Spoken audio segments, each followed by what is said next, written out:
What up, family? It's the Bitesize Breakdown crew, and we are here early in the morning because we are transatlantic. And for the first time, you have the three-headed monster of Bitesize Breakdown on a Bigger Bite episode on YouTube. You got me, you got Nick, and you got the silent partner, exec, whatever you want to call him. We call him Q. I call him the old man. You can call him Quentin, but we are here to talk about Masters of the Universe. We'll see what we have to say about it. But start off with Nick. Nick, how you feeling this early morning?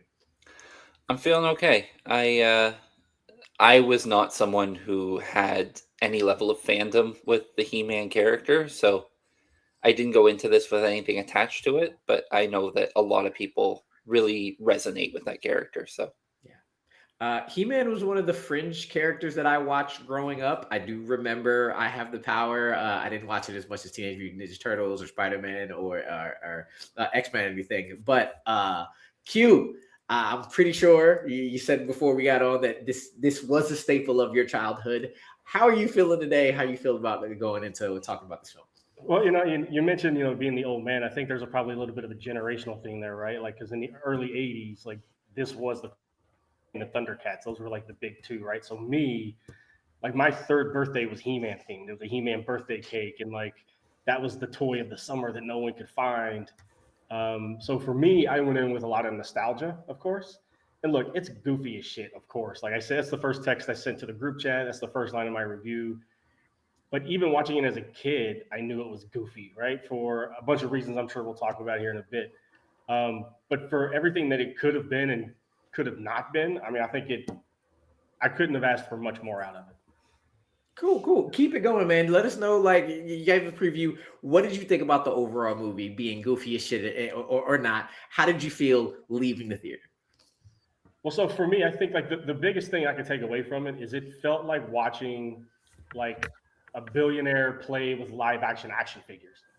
Like watching how he directed it, the way that the characters looked exactly like the action figures that I had, the goofiness of just acknowledging that the character's name is He-Man and how goofy that is, and the one guy with a big fist, we're just going to call him Fisto, and kind of acknowledging that, like, well, I was 10 years old, that's why I named it. Like, that's the goofiness of the cartoon, right? So the ability for director Travis Knight to kind of capture that with a lot of genuine affection, for me, like, it's exactly what I wanted it to be. And someone who doesn't have that kind of connection, I'm sure, could go in and look at it and say, it's a knockoff Ragnarok or it's a knockoff Guardians of the Galaxy.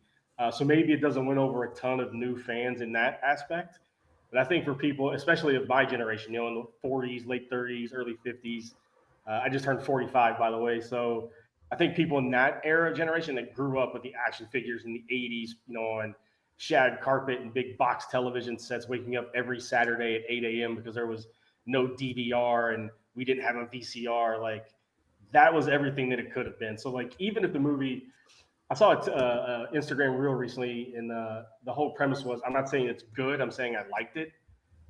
I think that sums up this movie a lot. Like, I really liked it from that personal, internalized perspective.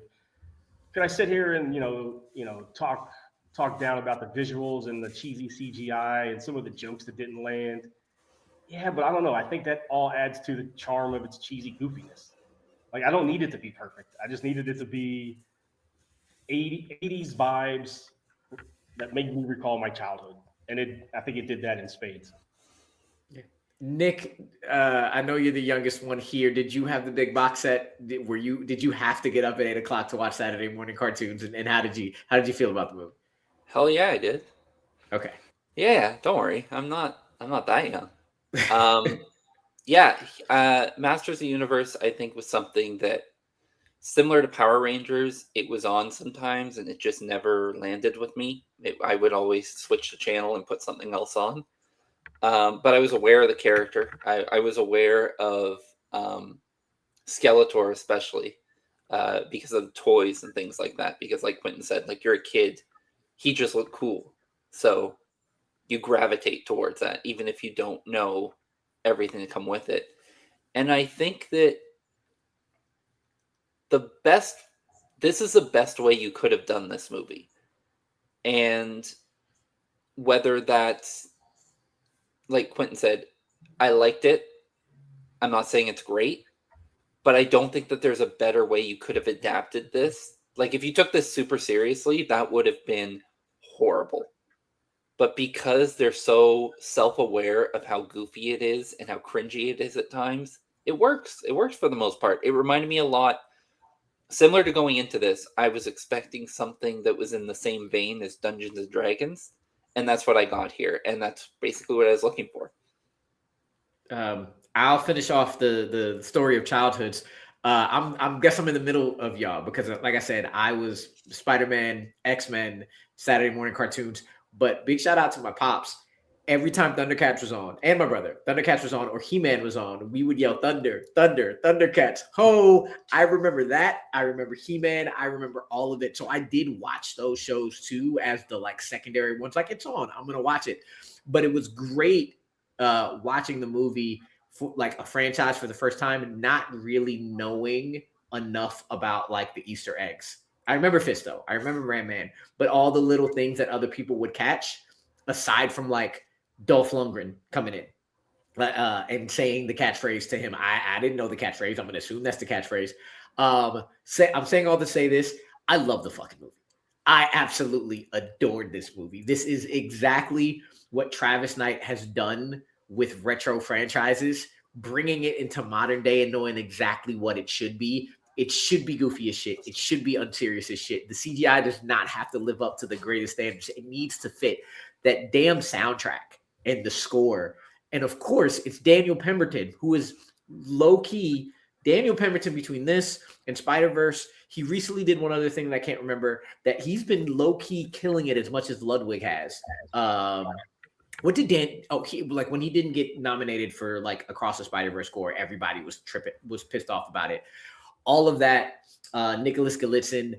I think the best part about it, bringing all that together though, is it didn't. I felt like it had that nostalgia, but like the whole storyline of him being a human resources manager and all the little like things about being PC, it was a great way to like blend that 80s nostalgia and bring it to a modern time story and make it work. Having him leave and still being this like really unfulfilled, unknowing guy who like at first dates tells him the whole story of Eternia like it's the real thing. I thought it was a great blend of absolutely everything. And it wouldn't have worked without Nicholas Galitzine at the forefront. So start with Nicholas Galitzine, not Nick. Start with him. How did you feel he played as Adam? How did he bring everything together? Go ahead, Q. I was just saying, let me just set everything. So I looked this up in the morning just to make sure I had the name correctly. The T and Z are silent. It's Galitzine. Galitzine, thank you. Because I would have murdered that the whole time. Just in case, because I wasn't sure. So Nicholas Galitzine, how was he as the main character? How did he carry the movie and spread that out to like the cast in general? Well, I will say, first, Rue, just so you know, it's Project Hail Mary is the other big Daniel Pemberton score this year. Thank you. I thought he did a really good job. I think it's funny. There was a short-lived TV show that I really enjoyed that was kind of He-Man-ish called Son of Zorn, where Jason Sudeikis played like a He-Man style cartoon character in a real-life world. And I thought that tonally they took a lot that blended with that really worked.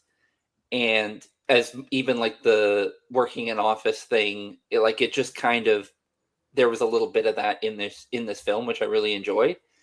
And I think it kind of goes back to what I said earlier. Galitzine he understood the assignment. Like, he's not afraid to make fun of himself. The character comes across really goofy at times.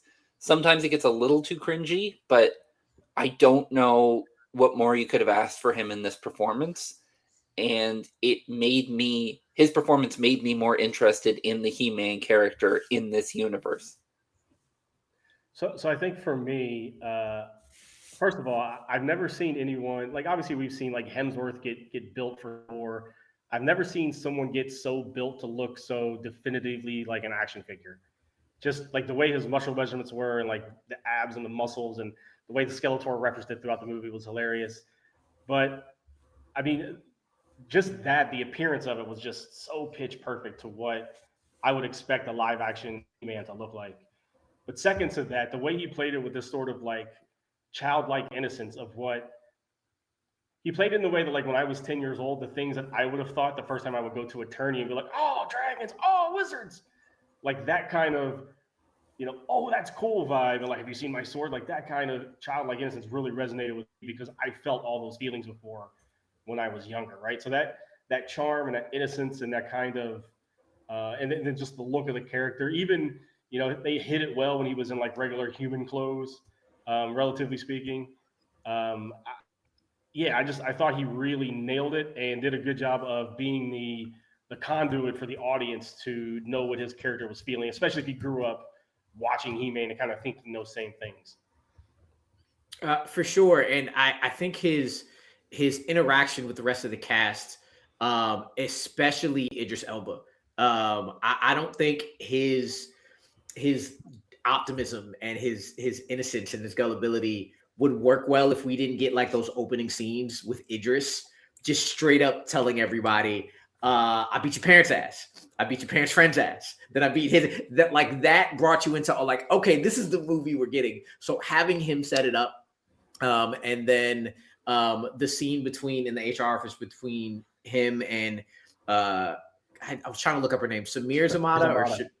Yeah, I also think that was, again, the perfect way to showcase him and to bring it into like what everybody makes fun of in terms of HR or political correctness, or it was a great way to bring it all in, and him having that just youthful experience lets all the unseriousness just shine, I think. And there are definitely some spots. I would say like Alison Brie might be the one part where like I remember Evelyn, and I remember Evelyn is supposed to be that way. But she was the one that was like, all right, I need to get myself used to how like real mustache twirly you are getting. But then just to cap it off, the Jared Leto of it all, I really needed him to say "until we meet again." That is the only thing I was missing, because those memes are my favorite. Never put Jared Leto's face in anything ever again. Let him just voice a skeleton face in all of his movies, because my goodness, he stole the damn movie. I absolutely adored once he did the laughing and his arms was up and he's like, I crescendo. What do you? And every single little insult that he gave, oh man, Jared Leto killed this role. He was perfect for it, and as much as people might not like him, he did a damn good job. No, I agree. Like going in, that's probably the character I was most apprehensive about, because Jared Leto he's done some great things, but he's also done a lot of not great things, and his personal life colors anything that he does now. So I really think not being able to see his face takes away whatever personal feelings you may have. And I also appreciate the fact that they didn't do like full motion capture. It was him in an actual like muscle suit, and all they did was motion capture the face aspect. So the fact that he was on set actually performing with the performers, like, for him, probably did wonders for his performance. But I agree, he stole every scene he was in. I would watch 1,000 Jared Leto with Skeletor movies. And to your other point, I agree. I think Alison Brie, who I am a fan of, she was probably the weakest link among the cast. She just didn't. It's like she didn't quite get the wavelength right. She was off like 1 or 2 degrees, so it came off as a little cheesy, or she didn't buy into it enough to like have full conviction. So every time she said something, it felt more like a skit than like she was part of the world around her. Yeah, she's the one who, I don't want to say she didn't work, but I was patently aware that I was watching Alison Brie, and I had a little bit of that with Idris Elba too, where it's just a product of who the rest of the cast is, that they can kind of disappear into their roles, where Idris was just so Idris, but it worked for what the role was calling for. He has this kind of way about him where it's like a gruff yet sentimental character that I think he does really well. And he did that here. But Alison Brie, I found, was just a little bit too on the cartoony side. For Idris, oh, go ahead. I thought you were done. Go ahead. Well, and it's funny to say that because we're talking about that the cartoony aspect of this is what worked the best. but I felt a little bit of a separation between what Alison Brie was doing and what everyone else was doing. Yeah. Former Bitesize member Drew, she does like little 1 minute reviews on movies on Instagram right now. And she mentioned something to me about the movie Is God Is and Sterling K. Brown that stuck with me since I've heard it. She said Sterling K. Brown, like Denzel, is one of the only actors who, no matter what movie you're watching, you see Sterling K. Brown, except it doesn't matter because he's so damn good at it. And this, for me, is Idris Elba in this film. Yes, I saw Idris. I also saw Black Superman from Hobbs and Shaw, but that is the perfect role for Idris. The gruff, yet sensitive, yet badass, yet everything. I don't care that I saw Idris in this because he felt like the perfect person to play this character from an outsider who doesn't know who Man at Arms is. Like that, it just, with the character they presented us. Yes, I saw Idris, but also I saw Man at Arms. I also saw Duncan. I saw all of it at once, and it didn't really matter to me. My question for Eva Lynn's character, though, because her name is Eva Lynn, and it's not given to her by Adam. It is that. What did she miss? Because like to get used to it, I was like, okay, she is the one. Mr. Smithers, excellent. She is that character. And I heard a couple people said she missed maybe just a little bit here and there, not sensual enough, not whatever enough. That's the part I was like, I'm wondering what is that character supposed to be like that she might have missed?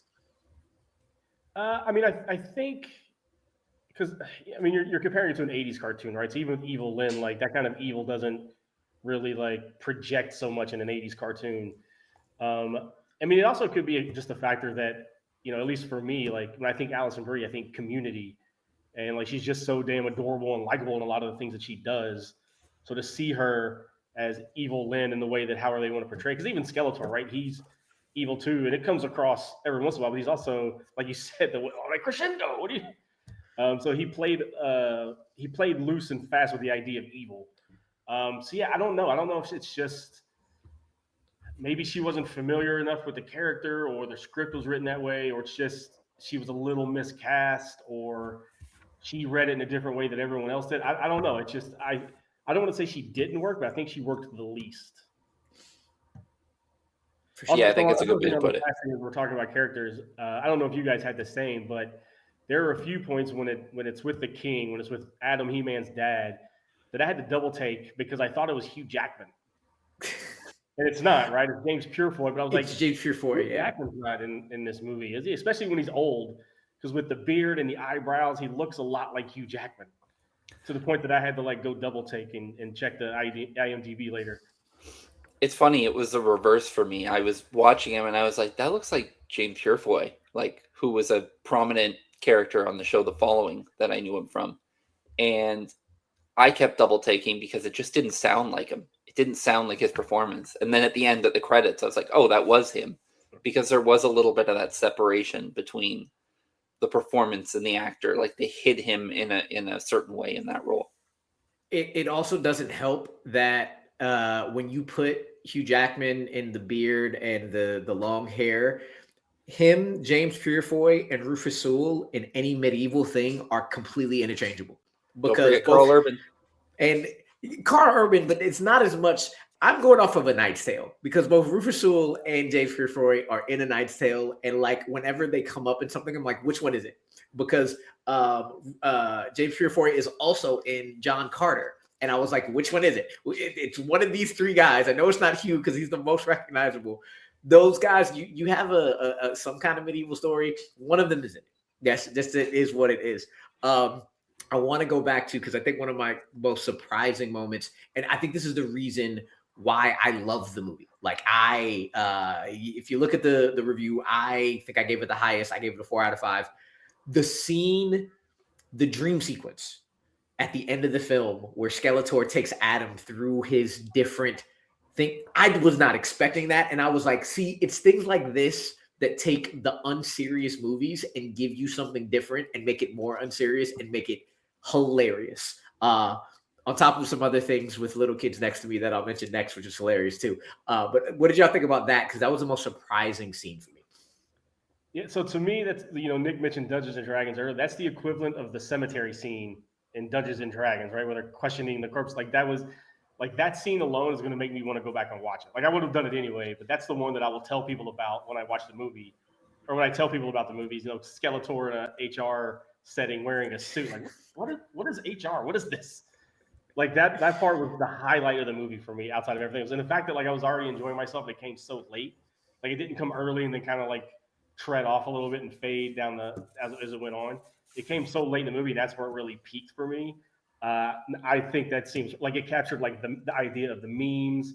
It captured Skeletor sassiness, just the different settings. The fact that it was so unexpected, like you mentioned, to me, that I agree. That was my favorite part of the movie. I thought it was just expertly well done and kind of came out of nowhere.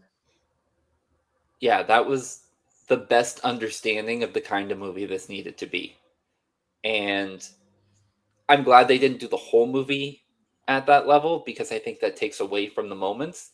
But that is easily the standout scene in the film for me. For sure. And I had a parent with their child next to me while I was watching, and the fact that they continued to let Fisto fish people and give him head ram man and all the adult just innuendo and everything was hilarious. Again, I love that. I want to give a shout out before getting into like the last main character, Camila Mendes, Travis Knight.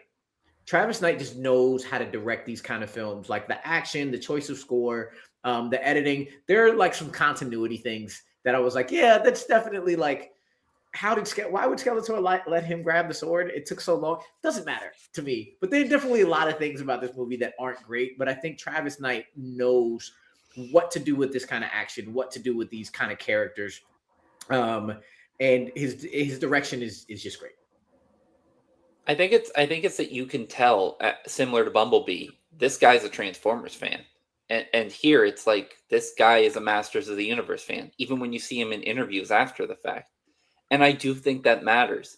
I think that you could be a director and jump on an IP just to direct it and be a great director and make a great film. But there is that little special. It's like when people say cooking is made with love. When you have that connection to it, it just gives it that little bit of understanding, maybe, that you don't get in other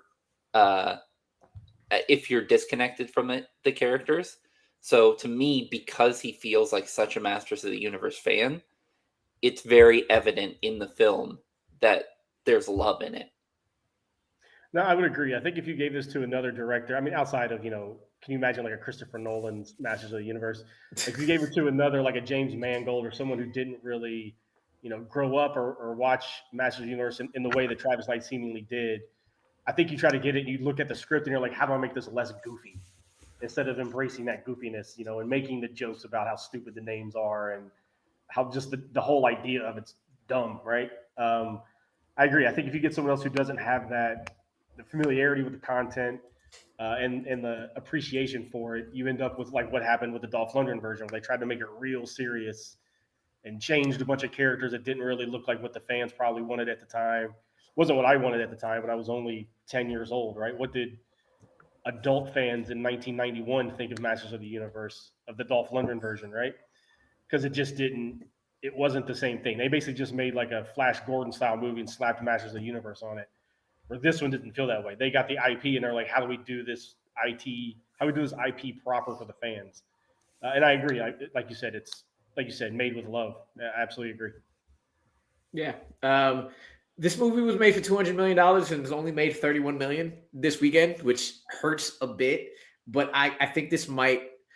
I really hope it does better than Dungeons and Dragons did, because Dungeons and Dragons deserves so much better than it did when it released. So I'm hoping like people mentioning that movie in the past and how that got treated and word of mouth will continue to allow this movie to be a franchise. This is a world I want to go back to, especially because I don't know much about it. I'm interested in like what other villains can play a role. Skeletor will be there, but like now you got to get into to maybe a little bit more like actual stakes, because He-Man just seems invincible, which is fine for the first movie. And let's see how long you can play that out after. the post credit sequence where I guess She-Ra is coming in, and we don't know who that's going to be or how that's going to play out. We all know Skeletor was coming back. So where I'm going back to UQ. What can people look forward to in the future if it continues to do that? And Nick, after that, how do you feel about like its box office performance so far? Man, that's a good question. Yeah, I mean, because it could very easily just become He-Man's latest adventure, right? And it's just him and Skeletor going back and forth, and he keeps defeating him, and then he loses, and then Skeletor, you know, comes back to life from Evil Lyn, and then they just go back and forth over and over and over again. I think the addition of She-Ra is interesting because, so I don't know if you know, if I remember correctly, in the lore, She-Ra is He-Man's twin sister. So she's on a different planet from Eternia. So if you make that a thing where you have like two planets, Eternia and I can't remember the name of her home planet, and the idea is that Skeletor comes back to life, and since he couldn't get Eternia, he's going after She-Ra on her planet. So now He-Man has to come over. Maybe Eternia has to protect that place. You get like this kind of intergalactic, almost Star Wars-y kind of vibe. Maybe that's where they're going with it on She-Ra. Maybe they do a thing where She-Ra becomes more of a main character in a sequel, or do they do a spin-off, right? And they do a She-Ra movie, and then they kind of bring them together, shared universe, in the way that so many other have tried and failed outside of Marvel. But yeah, really, I don't know. I mean, like you said, the box office isn't great. It costs a lot. Will it even get a sequel? I mean, it's got pretty decent reviews. I think it's like a 66 on Rotten Tomatoes right now, which isn't terrible, but it ain't great. If it doesn't crack the 100 million mark, unless it like just grabs a lot on streaming sales or digital sales or whatever, I just don't know that there will even be a sequel, unless it just hits really hard in like China, which is very possible. And before moving on real quick to Nick, there was also that other, it was the same scene, but it was two different scenes. She's not connected to whoever Man-at-Arm's daughter, long-lost daughter is, right? Because it says that Man-at-Arms had a long-lost daughter who hopefully comes home. And it was kind of, is it She-Ra? Because I don't know. No. Not that I remember. I don't believe she is Man-at-Arm's long-lost daughter. Okay, so that's another one. 35 years since I've watched He-Man cartoons, so yeah. So that's another thread that if they do continue this, they're going to try to go down that way. But yeah, Nick, how about its performance and all that? It's really unfortunate how much this movie costs to make, because I think, not to take anything away from the visuals and the production value, this feels like something that if it's going to hit, is going to hit when it goes to streaming. It's something people are going to be like, Masters of the Universe, I remember that cartoon as a kid. We'll put it on. And I think that's its chance to catch fire, is it's out of theatrical life. Because I just don't think, especially right now, when you have films like Obsession and Back Rooms, and very soon you're going to have Toy Story, and you have Disclosure Day coming. It's in a spot right now that Scary Movie just hit 56 million, its biggest franchise opening. Scary Movie just hit 56 million. Like, it's in a really bad spot in terms of competition. And unfortunately, I think even if it does hit when it goes to streaming or digital or whatever, I don't know if that's going to be enough to get more of this. And I'm hoping that maybe something happens where they talk to Travis Knight and they go, we're not going to do another movie. The money, we didn't make enough on the money. Okay, well, what if we do a scaled down budget? What if we do a limited series, like a Netflix show or something like that?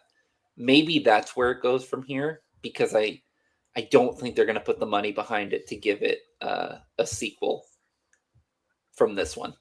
Yeah.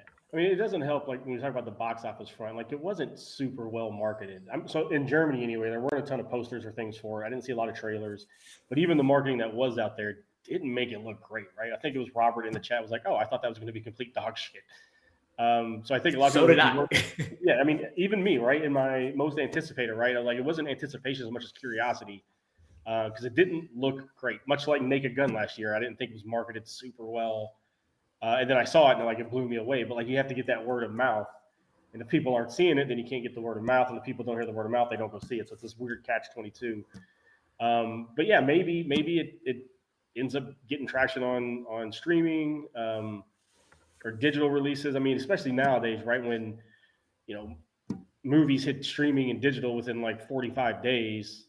it's hard to justify going to spend $100 at the theater for something that could be a big miss, which is what those trailers kind of looked like. Yeah. Any final thoughts on the movie? I know we didn't talk about Camila Mendes too much as Tila, but I thought she was just a solid sidekick or love interest, not love interest for Adam. But any final thoughts, Nick, on the film in general, and what you hope for it? Yeah, like I said, I liked it. I don't think it's a great film. I think it's a fairly average film, all things considered. But if you're a fan of this IP, they took it in the only direction I think you could realistically want them to take it. It's funny, a lot of times when there's a standout character, you think it worked because we got them in such limited quantity. Nah, give me a Skeletor movie. Give me a Jared Leto headline Skeletor movie. There was no point where I was like, we're getting just the right amount of him. No, I want that movie with him as the lead. Yeah. That could be a problem with a sequel going forward too, right? Well, Jared Leto want to do a sequel because if you can't get Jared Leto back, I don't know that I care anymore. And he, you could debate who's the bigger star between him and Idris Elba, but if they can't get Jared Leto back as Skeletor, I think any sequel is going to be dead in the water. I mean, granted, it wasn't his face. You could get someone to kind of mimic it, but I don't know, man. He was just so good in that role. He was. Final thoughts on the movie in general too, and anything else we might have missed here. Yeah, like I said, I'm not saying it's good. Like it's not going to win Oscars or anything, but I really liked it. And like to me, when you talk about movies, walking out of Masters of the Universe is the feeling that I think everyone should have walking out of a movie, right? It should be fun. It should be exciting. It should be things you want to talk about and laugh and reference and, you'll watch over and over and over again. If you get that with movies like The Brutalist or Zone of Interest, hey, man, good for you. But, like, when people talk about, like, that's the best movie of the year, like, is it? Like, based on technical achievement and what they were able to do with little budgets, yeah, okay. But, like, Nomadland was the best movie of the year a few years ago, and I don't know anyone that talks about Nomad in the last 5 years since that Oscar season ended, right? I imagine some people will still be talking about Masters of the Universe in 5 years, even if it's because they're showing it to their kids, or they're showing it to their grandkids, or the sequel comes out, or there's other IP that comes on Netflix, right? Netflix has the animated series. So to me, when we talk about like movies and what's good and what's not good and what's award worthy, to me, this kind of epitomizes, whatever you think about the movie itself, it epitomizes what going to the movies should be.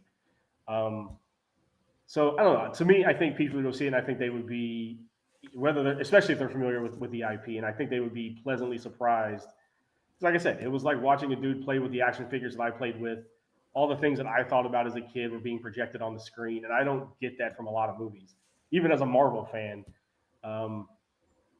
That's what I would say. Like, this is the kind of summer movie. This is the definition of a summer movie. This is my start to my blockbuster season. I have one more week of school left, 3 more days with children, and to like have this one be the movie to kick me off into my summer. I love those serious movies. I love the action-packed movies. I'm starting to like horror movies. And while watching Masters of the Universe, I was like, yes, I have not had this goofy inner child, just pure fun feeling that understood the assignment. And anytime I can leave a movie saying they understood the assignment, I'm happy as hell. So thank y'all for joining us today. For Q, for Nick, go check us out on BitesizeBreakdown.com for the full reviews from the whole team, all our top 5s, and everything. And until we meet again, we'll see y'all in the next one. Peace.